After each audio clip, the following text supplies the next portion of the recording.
Jonathan, pense vite. Oh! Bonne passe! Merci.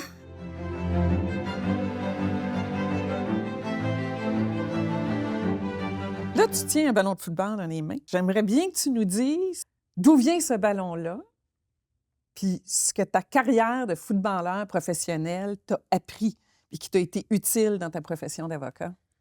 Ce ballon-là, il a une belle signification pour moi. Il est en arrière de moi, à mon bureau, et je le vois tout le temps. Ça me rappelle l'effort qu'il faut mettre dans ce qu'on aime et ce qu'on fait. Ça montre qu'on a tous une place à avoir dans le système de justice.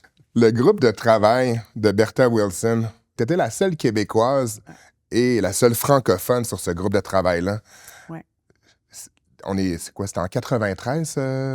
On a déposé le rapport en 93 et j'étais la seule francophone.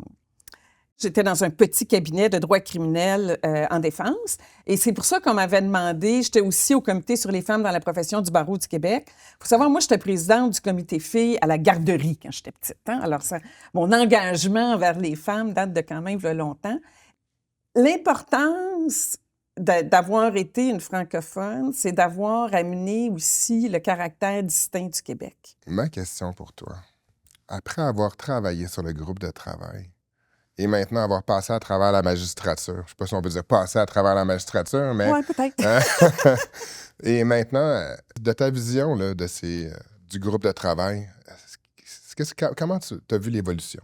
La profession a beaucoup évolué, mais il reste encore beaucoup à faire. Les droits des femmes, les droits des personnes gays, des personnes transgenres, les droits des minorités, les droits des personnes racisées, c'est toujours fragile. L'équité salariale reste un enjeu.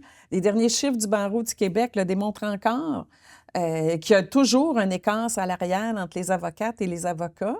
Alors, il ne faut pas baisser la garde. Est-ce que tu considères que c'est un devoir pour l'ABC, justement, d'intervenir sur les questions d'indépendance? Totalement. Puis c'est à 2 points. Puis on en a parlé. Il y a l'ascendance que l'ABC, à cause de, on pourrait dire, son caractère qui fait en sorte qu'elle est réputée, elle est écoutée. Donc, la prise de position, quand on les prend, c'est pour qu'un avocat qui va lire ça se sente que son système est protégé. Je suis très fier d'avoir été président de l'ABC Québec. C'est d'avoir été le deuxième noir à avoir été président de l'ABC Québec en 75 ans. Être revendicateur, ça fonctionne, mais dans notre profession, je pense, c'est de prêcher par l'ascendance, de montrer aux jeunes qui peuvent le faire. Qu'est-ce que tu lui souhaites à notre association pour ses 75 ans? Je lui souhaite évidemment un autre 75 ans, minimum, et je lui souhaite de garder sa passion. Garder sa passion, mais garder sa jeunesse.